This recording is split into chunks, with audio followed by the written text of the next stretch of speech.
All right, so we will begin with Marxism in today's class.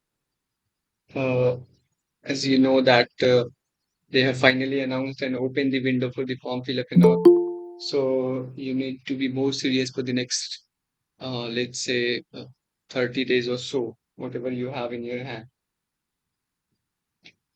Having said that, this Marxism actually covers these thinkers such as Karl Marx, the forefather of Marxism, after whom uh, this name has come into existence. Then his friend Engels. So Marx and Engels, they were friends and they wrote many works in collaboration. Then Louis Althusser, Antonio Gramsci, Pierre Bourdieu, Paul Ricoeur, Ernest Mandel. These are the key Marxist thinkers. So at first, what actually Marxism is, how does it came into existence? So Karl Marx's worldwide reputation and influence rest principally on the Communist Manifesto. Okay, this was the work through which he wanted to propagate his idea of communism. He said that in one way or another, or in near future, this world will become, or this most of the Western country will become communist country, because at some point of time, these workers, the people who are working, the labor class, the working class, they will change the scenario, the existing scenario where the working class, the labor class, they are working under the capitalist society. Okay, at some point of time, they will make change in this scenario. So, you also pointed out, and this is what you will see also in the entire history, right from the beginning in 1381, if you remember the peasant revolt. Does it happen? Because the taxes were increased by the landowners, and then uh, the peasants, they were not given proper amount, and also they were like laborers only. They have had no rights. That's why this peasant revolt came into existence. Okay, that's why it happened. And then many small uh, riot and revolt you will see in the history of literature. Uh, Besides, what is more concerning is that these revolution have been most often than not suppressed by the opposition, by the people who were in power. Okay, but the most important thing that you will see from where you will see that the idea of revolting against such institution came is one of the example is that of French Revolution. How people revolted, the general mass, the working class, the labor class people, the proletariat. They went after these bourgeois class, and they actually let them down. I mean, the bourgeois class has been somehow removed from the throne by these common people. So that was the first instance, and that was one of the things that actually inspired Marx. That if they can do such thing, then yes, he was hopeful that one day the everything will become communist. All the states and all the country will become communist kind of country. So while he was talking about these idea of Marxism, idea of communism, his chief question was that what is the scientific explanation of economic history, the economic history that we have right from the beginning? What should be the scientific explanation of that particular economic history? How we are going to define economic history that is there in existence? So for Marx, he further answers this, that inequality is not the evil of capitalism. Okay, inequality is not the evil of capitalism. So then what is the evil of capitalism if inequality is not the evil of capitalism? He said that it simply means that the worker of a factory does not own the product of their labor. Think carefully. Isn't it so? The worker, let's say if I'm working in a shoe factory, okay, I am not able to own that shoe because it's too costly for me. So as a worker, I'm not able to own the same thing that I'm producing, that I'm making, that I'm building. Okay. So this idea that has been generated and put in our mind that you need to go to work, you have to do this 9 to 9 job and be satisfied with whatever amount we are giving, whatever salary we are giving. This is later on what Althusser will say that ideological state apparatus. Okay, that's how the state works. So Marx says that inequality is not the evil of capitalism. It simply means that the worker of a factory does not own the product of their labor. The proletariat are actually the factory worker, the labor class. And Marx, when he's saying that, okay, capitalism is evil, he doesn't mean that we should go against industrialism. He's not saying that. His ideal communist society would not be less than the industrial society that is existing at that time only. Okay, so industry is fine. He has no problem with industry. But he's trying to say that this industry would be more efficient. It should be more efficient so that people who are working in those industry can own the product of that industry instead of just making the product. Okay, this is still happening. I mean, people who are working in different factories and all. Do you think everyone is able to own those things? Not at all. Not all of them, at least. Then he was also not against the labor as it is the essence of human being. Then the question is who should own the product of labor? Who should? And the simple answer at that time was that capitalist class, the upper class, they are actually owning the product made by the labor. Labor are, himself themselves are not able to own that. So Marx says that the capitalism makes the workers infremdung. This is a German term, which means alien to. The workers are alien to themselves, kind of alien essence. Their essence has been taken.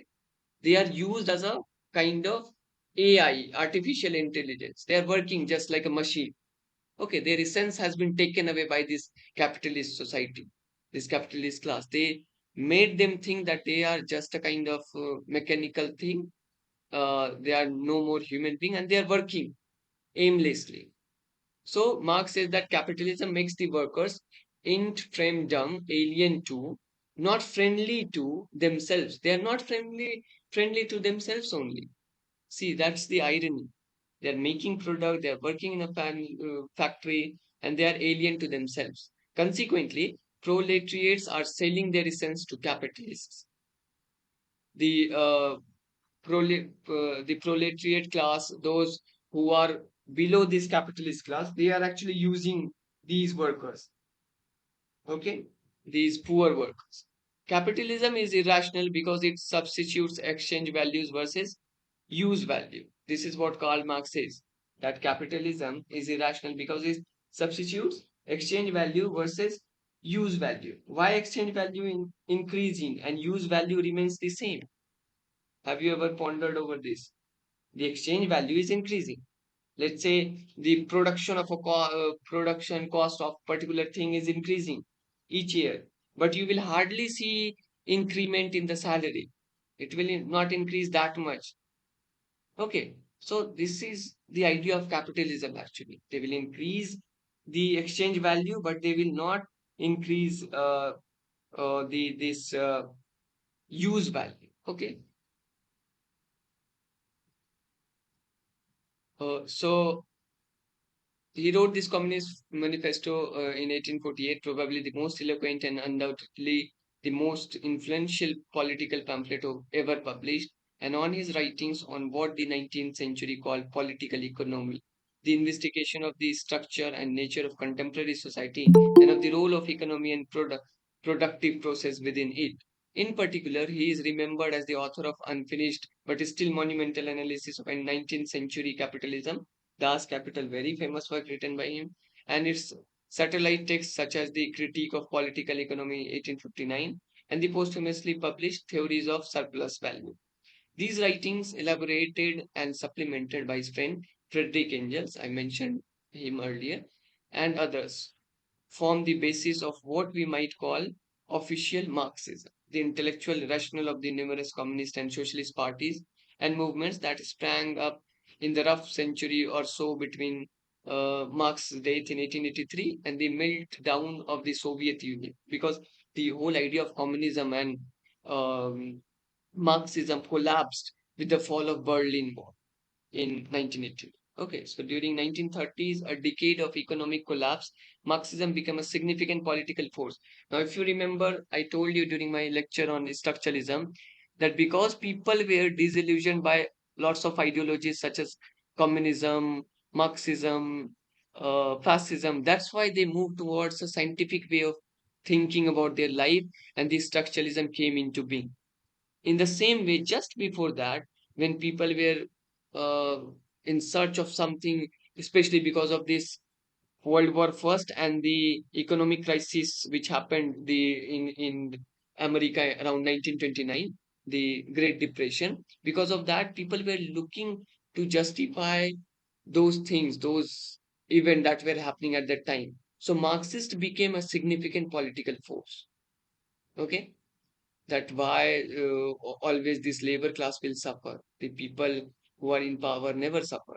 So in Germany, a critique of modern capitalist culture was formulated by Frankfurt School of Critical Theory. Now, this the you just remember the name of the thinkers who are associated with Frankfurt School of Critical Theory.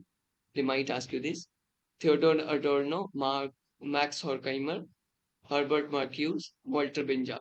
These are the key and prominent figures associated with Frankfurt School of Critical Theory. So they started to critique the modern idea of capitalism. Some of them were also neo-Marxists.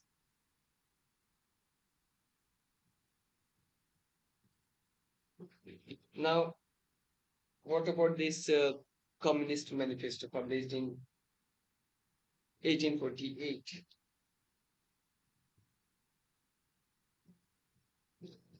So now see, before this rise of capitalism, we have had this hierarchical feudal society where, let's say, king is at the top, then the noble people, then the middle class merchant, then the lower people or the poor people. Okay, that was the scenario. So that time we knew that someone is ruling us. We are not no more equal. We are not equal. King is up above us, then the noble person, then the poor people. Okay, so there is no equality. We were quite aware of that. But what this capitalist society did is that they said that if you will work more, you will work hard, you will have a better opportunity, and we are providing you with equality. All of you work for us, and we will provide you equal salary, equal amount, something like that. They gave this idea of, it's a kind of pseudo idea of equality, pseudo equality. Okay, it's a kind of again ideology, an ideology that has been put forth in our mind that we are giving you equality, but they are not. They are no different from the aristocrat. It is only that aristocrat people or the feudal society actually said that okay, we are not equal. Capitalists are saying that we are equal, but under that wheel of equality, they are exploiting us. That's the difference about which Karl Marx will talk about. So aristocrats said that yeah, we are superior, you are inferior, we are in power, you are not equal to us. But capitalists will say that you have money, you are the owner, pseudo owner again. We are equal. Okay, in the name of equality, they will exploit. This is the ideology that they propagate. So capitalism is dynamic, unlike the other static feudal power. Feudal system is very kind of static.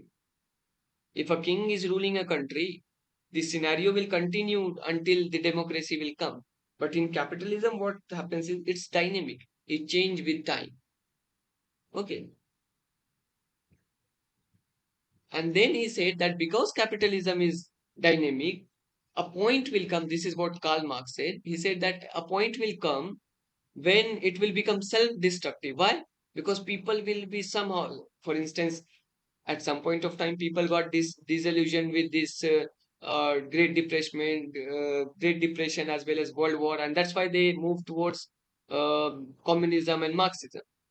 Again, at some point of time they get disillusioned by these ideologies of Marxism and communism, and they followed structuralism. In the same way, Marx thought that at some point of time, this capitalism will become self-destructive because people will realize that capitalism is not good for us, and they will revolt and they will throw over this capitalism and replace it with communism. That was his ideal state, ideal notion of communism, which never happened, of course. USSR was the only country, along with few Cuba and all. They were following um, communism. And with the fall of Berlin Wall in 1989, finally, this idea of communist manifesto, communism, has collapsed. Okay, it was a dream of Marx, and it remained a dream only. It has never been fulfilled. Okay, it's a kind of dream deferred, as what Langston Hughes said.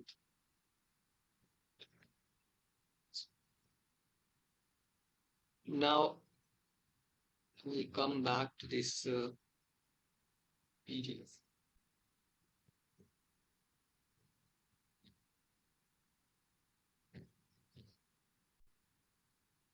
In the meanwhile, if you have any questions, you can ask it.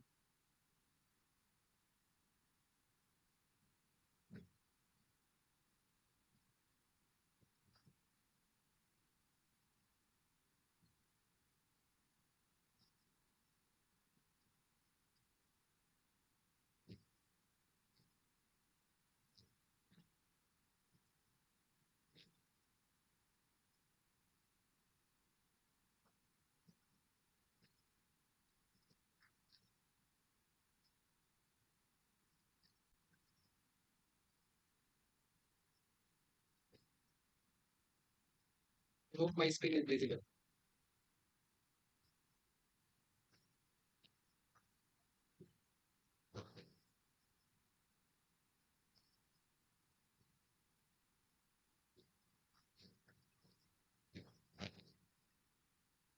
Alright, so this Marxism came into the um writings of two German men who were these men were Karl Marx and Friedrich Engels. They, in collaboration, wrote many works. They were against this private property kind of thing. They said that the ideal notion of communism was that people will share equal amount of land, wealth in a particular community and society, instead of that someone is rich and someone is poor. Not that. Okay, equal amount of wealth, equally divided among the people of that society. That was the initial idea. Now there is an important idea of base and superstructure. When you will read Marxism, then what is base? It consists of means of production, means of production or forces of production. For instance, the technology, land, factory. These are all the base. Okay, base. That is forces of production or means of production. Okay, this is the base. Now without base you cannot think of a structure. In the same way, without base you cannot think of superstructure. Superstructure is working only because of base. Base is the land, technology, factory. These are all the base.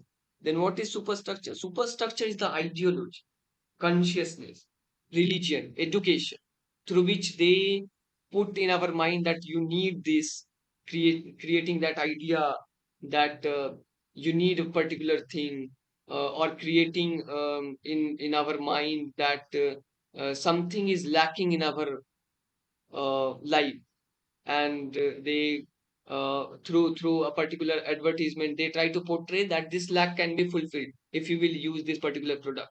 So that is also a kind of putting forth an ideology. And we are unconsciously consuming those things, isn't it? The face wash, the creams, and all. Why we are consuming? They are putting in our mind that if you will use, you will become like this. And we are following.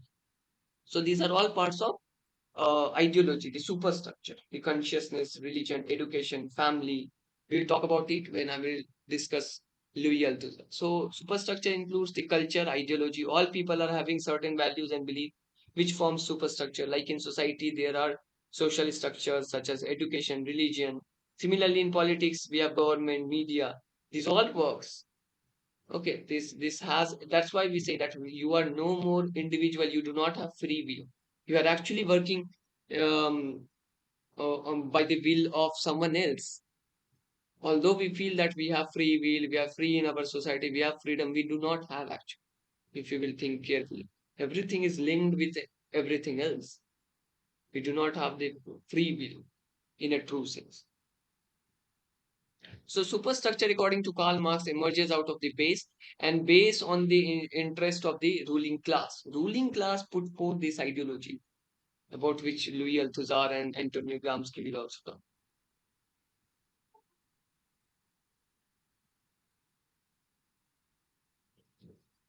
Yeah, I talked about this communist society now. So there was a question which has been asked in UGC Net. There was a kind of definition of Marxism. So the right option was that economy is the final determinant of cultural production. This is what Marx says. This was in the option that economy for Marxism, the whole idea of Marxism is around moving around economy, the history of economy. So economy is the final determinant of cultural production. All the cultural production, all the ideologies are somehow associated with economy.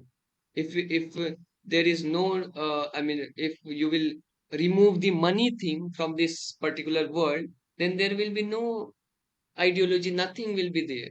Okay. So economy actually creates the cultural production, cultural ideology, and everything else. So everything is moving somehow around economy. This is base and superstructure. So see, base consists of factories, machines, labor, land, raw materials, economic relation, exploitation, resource stratification. While on the other hand, we have superstructure. Superstructure consists of cultural products, media, propaganda, advertisement, ideologies, political ideologies, religious ideologies. Okay, that's how base and superstructure work. Now, Karl Marx, along with Friedrich Engels, they wrote this work, Das Kapital. Then the condition of the working class in England in 1848. Then socialism, utopian and scientific, 1888.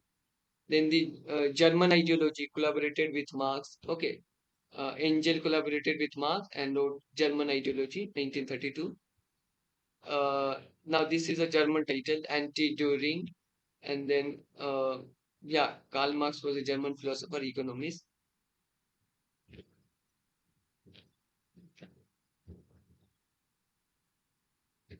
So Engel wrote this, the condition of the working class in England, socialism, utopian and scientific. These are all his own work, Engel's work. Okay. Then the German ideology was written in collaboration with Marx. Das Kapital was also written in collaboration with Marx. Okay.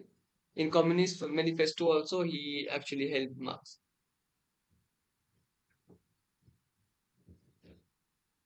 Okay. Marx and Engel wrote Communist Manifesto. Das Kapital was also written by Marx and Engel.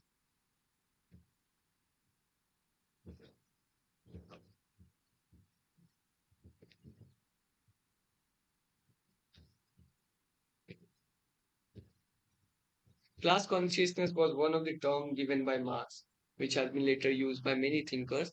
They coined this term. Marx says that bourgeois always exploit working class men. But he suggests that when working class will overthrow these bourgeois, before that they should develop class consciousness. Okay, if you will develop this idea of class consciousness, then it would be better to somehow navigate this idea of communism. Okay, but then this never happened actually. Whenever working class people look themselves individually instead of collective entity, it is false conscious.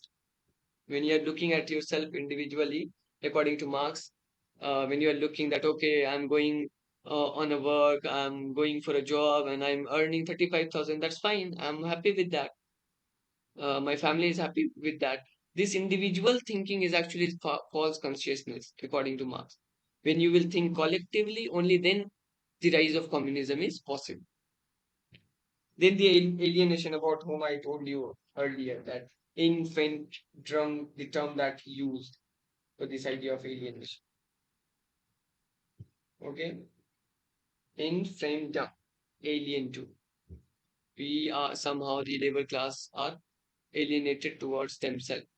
Then ideology, it is very similar to superstructure. Ideology is our attitude towards class, gender, race, culture, house. we look at the society. These are all part of ideology. Sometime it will be created by us, and sometime it will be created by the people who are in power. Okay, that's how ideology works, and we are never free from ideology. Even in our family, you will find that people, some of the families are patriarchal in notion, some of the families are matriarchal in notion. So those are also part of ideology.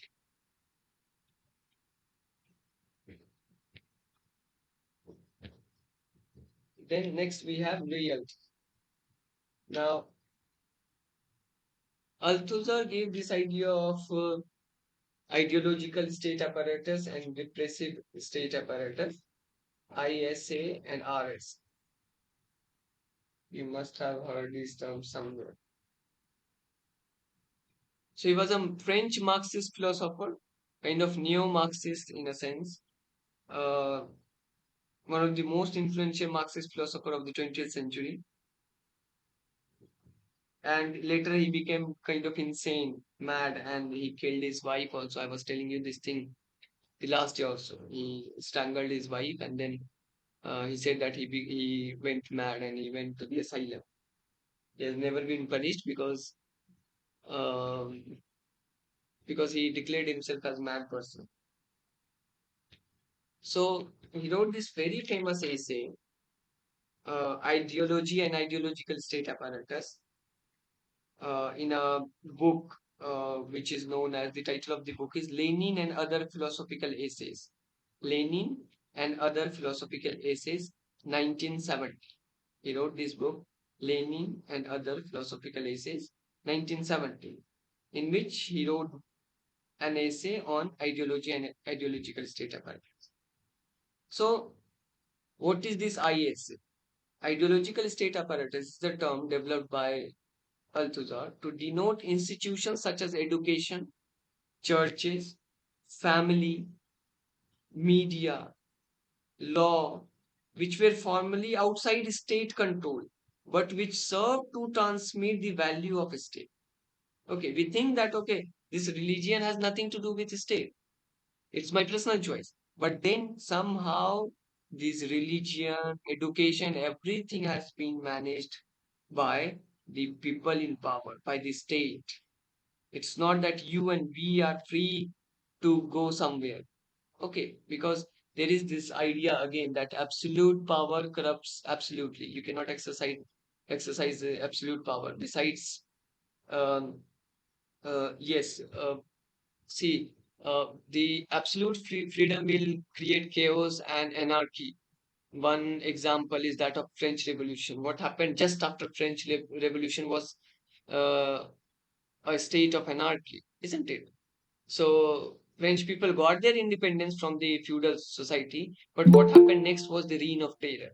So absolute freedom actually creates anarchy, and we have example. The strong example is that of French Revolution. So this French Marxist thinker, Louis Althusser, he came up with this idea of ideological state apparatus. He wanted to mean by this particular term ideological state apparatus that educational institutes, family, church, politics, law, everyone has an ideology that we are following consciously or unconsciously. For instance, I'm giving you just recent example.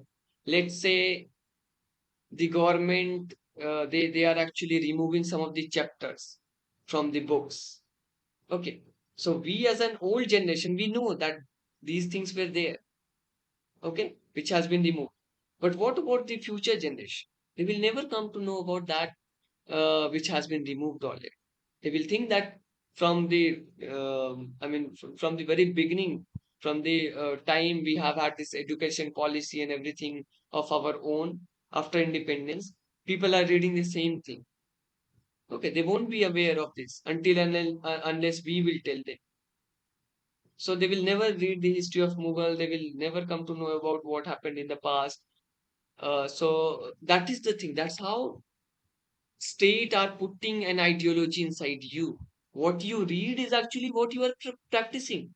The whole idea behind reading, qualify need becoming professor is to what? To teach. And if you have missed something, you will teach something which you have read only.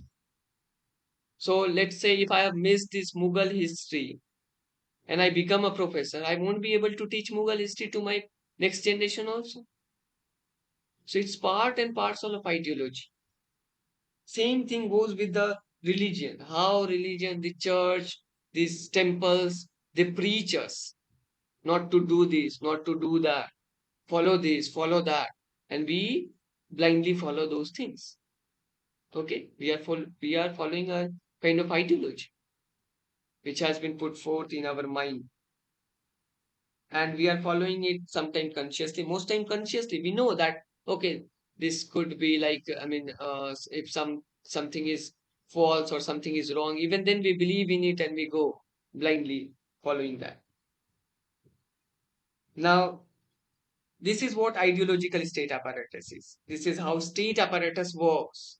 Okay, and we actually are part of this state apparatus. We are following these things very regularly in our daily life, consciously or unconscious.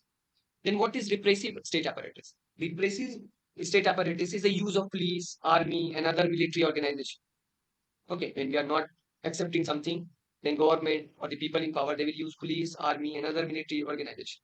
This is the part of repressive state apparatus. Okay, they alone maintains rule by force. Okay, by coercion. This is what Gramsci said. By coercion, using force, using power, they will try to maintain the rule.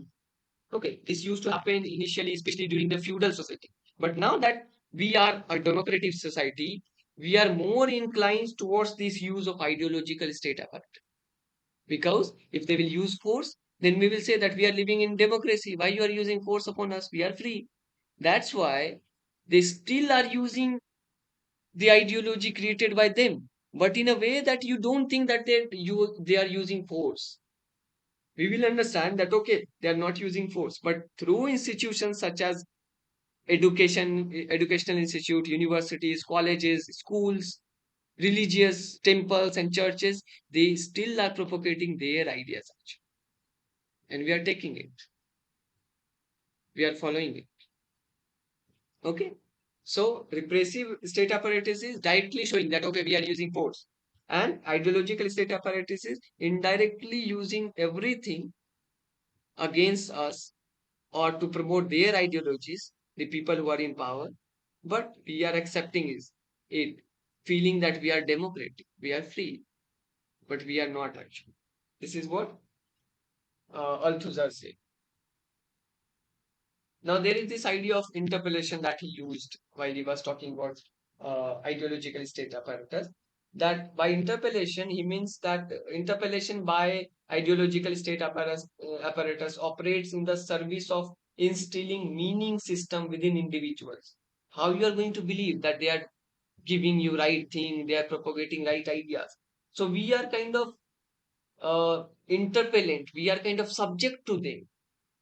Okay, subject to them, they are using us. So we are interpellation means ideological subjects. Even before we try to become the individual subjects, we are ideological subjects. Okay, we are not individual subjects. We are ideological subjects, and they are putting forth some idea inside us, and we are following that. Okay, so by interpellation, Louis Althusser means ideological subjects or concrete individuals, concrete subjects, something like that.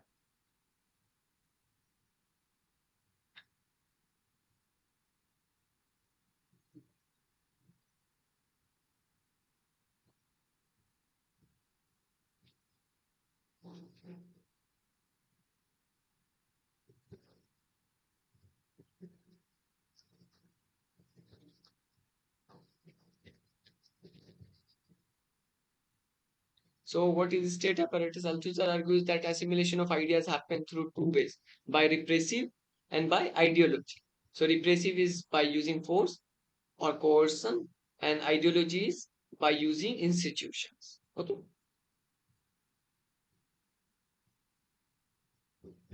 Now, Althusser will reinterpret the ideas of Marx also.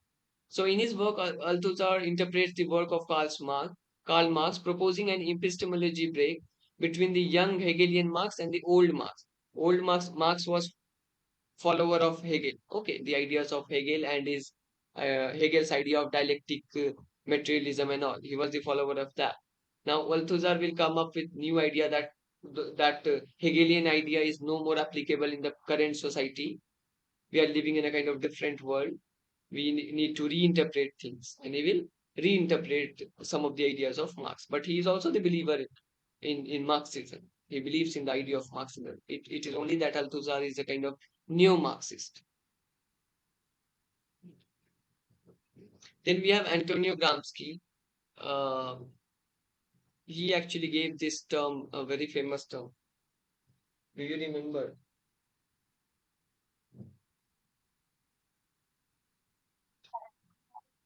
Hegemony, exact.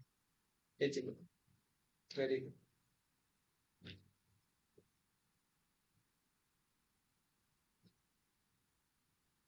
He is mainly known for that term only, and I don't think they have so far asked a question more deeply from Gramsci. So his prison notebook is important, where he mentioned for the first time hegemony, which is again associated with both the ideological state apparatus as well as its repressive state.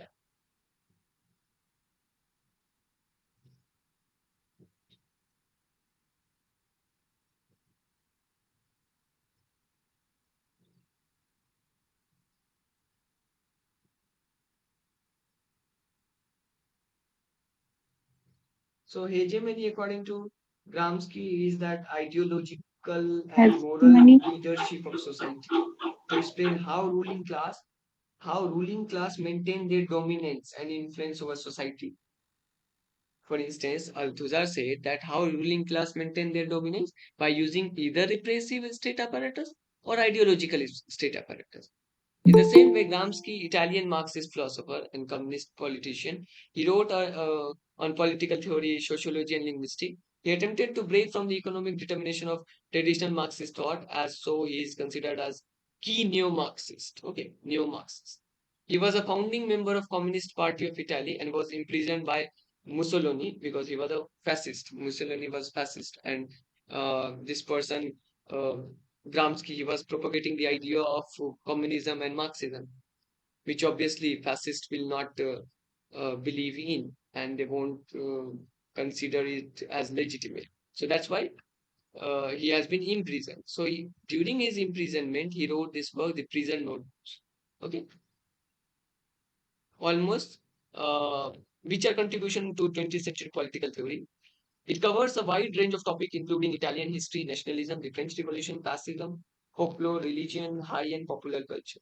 These are all things he mentioned in Prison Notebook. He is famously known for his use of term hegemony in this particular book, Notes on the Southern Question. This was one of the essays in which he used this term, Notes on the Southern Question. Hegemony was a term which is actually first used by Vladimir Lenin, and later it was popularized by Gramsci. Okay, hegemony means the worldview, reality, and beliefs of the dominant class coming to be accepted by the subordinate class as common sense. So, the worldview, that reality and beliefs of the dominant class will always try to put forth their idea in our mind so that we will accept them. Otherwise, we will discard them. That why you are ruling us, why you are making us work for you without paying us that much amount of money. So, in order to satisfy us that, okay, we are getting good opportunity, good money, they will always try to propagate ideologies through institution so that we will accept whatever is happening with us. Instead of blaming them, we blame God. That okay, my luck is bad. That's why I'm not getting this job. My luck is bad. That's why I'm not getting the good salary. We actually are turning towards God instead of blaming those capitalist people who are actually exploiting us. Okay, so this is ideology, I kind of ideological state apparatus about which Gramsci said when he was mentioning this idea of hegemony. He popularized this term.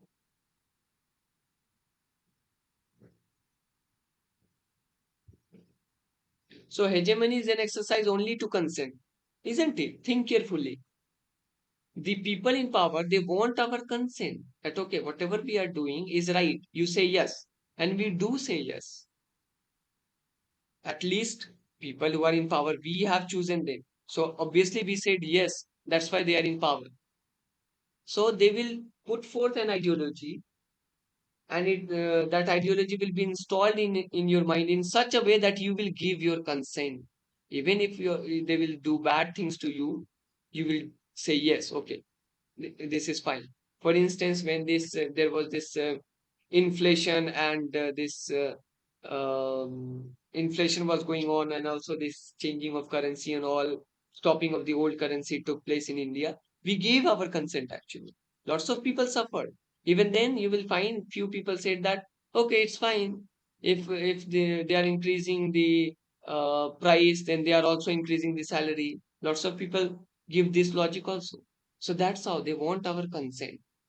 They will put, and they are doing this using the institutions.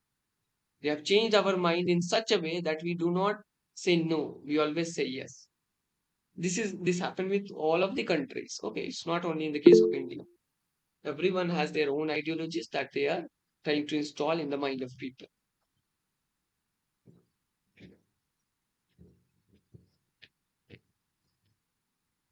Then we have Pierre Bourdieu. Uh, his book is Distinction, and cultural capitalism. These are the terms that he used. So, in cultural reproduction and social reproduction, he used this idea of distinction. He was a French sociologist, anthropologist, philosopher, and public intellectual. He is also associated to Marxism and known for his work Outline of a Theory of Practice. This is one of his important work, 1977, Outline of a Theory of Practice.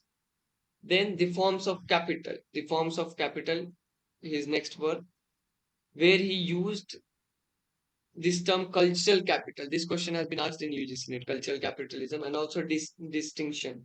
Do remember. Distinction, cultural capitalism, these are the terms used by Pierre Bourdieu. So, just like Marx, Pierre said that the capital form the power distribution of society, form the foundation of social life. It dictates the uh, situation of a person in social order. So people who are in power actually, they somehow are dictating the whole society. The capital form the power of the society, form the foundation of social life. It dictates the situation of a person in social order. We do feel that we have our own free will on which we are working, but no, actually this capital power, they actually dictates the situation of a person. The person who owns more capital is said to be more powerful. This is his idea of cultural capital. His concept of cultural capital refers to the collection of symbol elements like skills, taste, uh, posture. These are the things that he refers to as cultural capital. If you have more skills, you will be able to find more jobs, more money. Okay. Then he also refers to manner. All these things that are acquired by being a part of particular social class. So it's not that we uh, get birth with these skills, taste, manner, and everything. We actually our personality will be later on molded by the institution in which we will read, by our parents, by the people around us. So that's how we acquire skill, taste, manner. Okay. So cultural capital are certain elements that you have acquired because you belong to a particular social class. It makes a collective identity. Distinction, again, as I've said, that this is a term used by him. This was also a title of his book, Distinction, a Social Critique of the Judgment of Taste, 1979.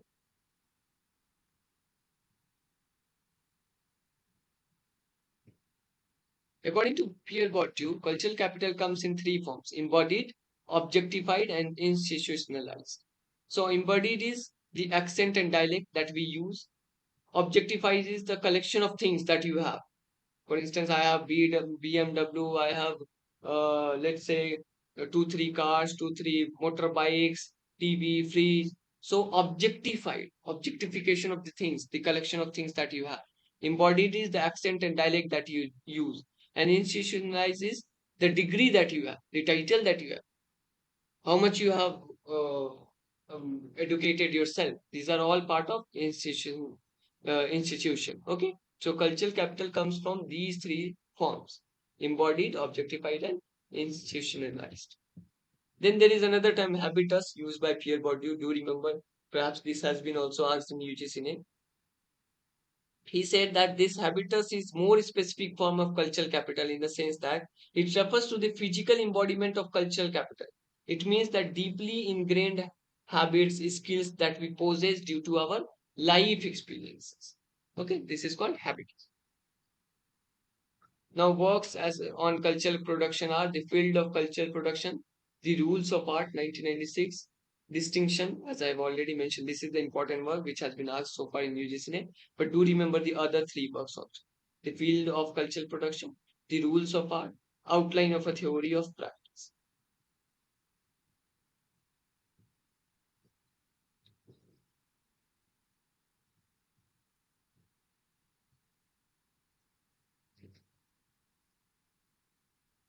Then we have Paul Ricoeur, and another Marxist, was a French philosopher best known for uh, com-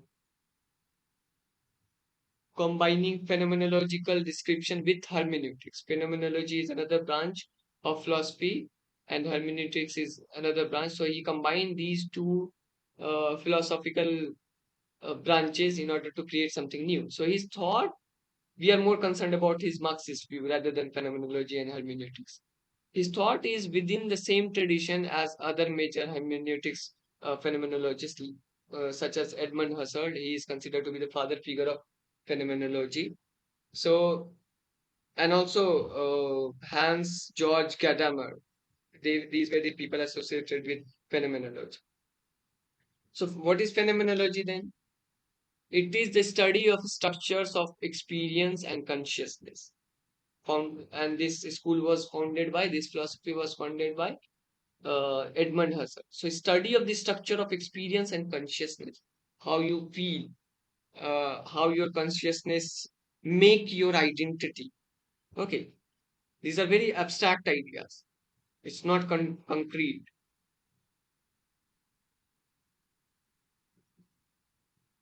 Okay, so phenomenology deals with the idea, the study of the development of human consciousness and self-awareness. Okay, how we think about our society, about our neighbor, about the world around us.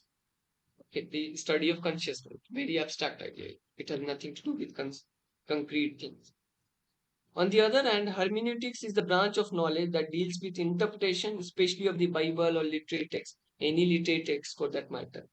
Knowledge that deals with interpretation, how we interpret things. Okay. So earlier we have had this historical approach of reading everything. That all right, I will read about Coleridge. I know the biography of Coleridge, and I will interpret his works on the basis of that knowledge. That okay, because Coleridge was the consumer of opium, he have had an affair with a lady. On the basis of that, we start to judge a particular text. But then a new form of interpretation came into being in 1920s and 40s when new criticism came to the forefront. New critics said that no, we don't believe in the historical approach.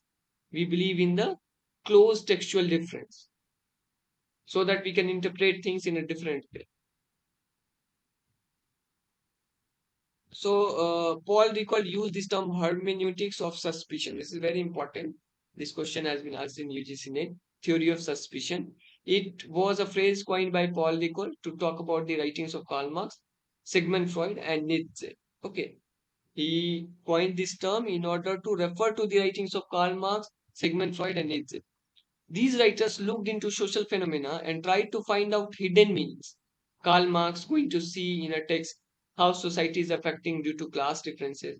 Some books to Nietzsche, he will see the power relation. Okay, Nietzsche will talk about power relation in his works. He will talk about Dionysius and Apollonius, the Greek gods, the Greek myths. Also, he wrote this very famous work, Thus Spoke Zarathustra. So, we will talk about those things. Okay, Nietzsche. So, everyone has different approach. Karl Marx is talking about Marxism and how it shaped the consciousness of the general mass, especially the working class people. Sigmund Freud will talk about the psychology. Okay, how we think, the ego, superego, consciousness, unconscious state. Nietzsche will talk about the conscious, unconscious state with the relationship of power in it. Okay. Uh, so all of them trying to find a hidden meaning, isn't it? Let's say, for example, Freud is talking about unconsciousness, which is hidden inside our mind. It's an abstract idea. We cannot pull out of it, out of our mind and show it that, see, this is consciousness, this is unconsciousness. We cannot do that. Okay, all of them trying to find a hidden meaning. They interpret the text in such a manner that the real author would not agree with them. They sometimes forget that the author's intention might have been different. And this is the idea of hermeneutics of suspicion. Because these authors interpreted text in their way, the way they thought. But there are chances that the author never meant the way they have been interpreted. So let's say Marx has interpreted a particular text through the lens of Marxism. Freud has interpreted a text through the lens of psychoanalysis, and Nietzsche has interpreted a text using the lens of power relationship. But the text that they are interpreting, the author of that text actually never referred to those things. So this is what, according to uh, Paul Ricoeur, is the hermeneutics of suspicion. How they have misinterpreted. Hermeneutics is the science of interpretation. So suspicion in interpretation. That should be the literal meaning. So the interpretation can be a kind of misinterpretation also. Why we have only one lens of looking at a thing instead of many other. So author intention is not important. This is what the new critic will also say, if you remember. For example, religious people would say that the Bible sets people free from their desires. But Nietzsche might say that it is exerting power and submission on humans. See, Nietzsche is saying about this Bible in a different way. Okay, but people have different belief in Bible. So here comes this hermeneutic of suspicion. Whom you will believe, Nietzsche or the general Marx, or the handed over ideology or the ideas associated with the scriptures and text, whom you are going to believe. So he says that the interpretation of these writers creates suspicion that whether their analysis is true or not. They use their own social theories. So are they correct when they are using their own individual formed kind of theories, or do we believe the existing ideas even before them? Okay, this is the idea, hermeneutic of suspicion. This question has been asked in UGC name. Very important. Then Ernest Mandel was a Belgian Marxist economist and a Trotskyist. Trotsky was a communist in Russia, USSR. He fought in the underground resistance against the Nazis during occupation of Belgium. He considered that it was his mission to transmit the heritage of classical Marxist thought deformed by the experience of Stalinism and Cold War. Now you see Trotsky was a kind of short tempered person. Okay. Now Stalin wanted to take control of the USSR. That's why he somehow deceived Trotsky also. He imprisoned him, he exercised his power, and he wanted to cut short the life of Trotsky because Trotsky was one of the strong contender of the throne of USSR. So now see, Ernest Mandel is the believer in Trotsky's idea. So obviously he will oppose Stalin. Okay. So That's why he considered that it was his mission to transmit the heritage of classical Marxist thought, deformed by the experience of Stalinism. By Stalinism, he actually means the communism. So he's not supporting communism actually. He's talking about Marxism in a different way.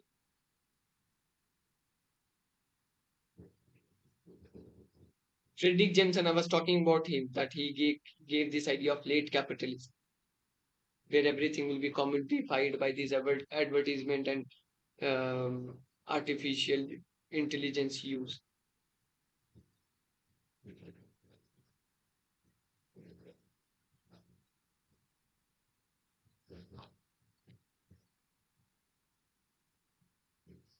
So Ernest Mandel actually gave this term the idea of late capitalism, which has been used by Jameson in his work. Okay, so it was Ernest Mandel who came with this idea of late capitalism, which means accelerated technological development. Okay, now Jameson will say that this late capitalism arrived during 1990s. Okay, so when he's referring to this late capitalism, idea of late capitalism, he is using the term which has been used by Ernest Mendel for the first time. Okay, so this person Ernest Mendel is known for his um, single most authentic work and idea, that is of late capitalism. So if they will ask that who used late capitalism for the first time, then you will answer Ernest Mendel, and who popularized this term, then you will use Jameson. Okay, who used this idea further, then you will say Frederick Jameson.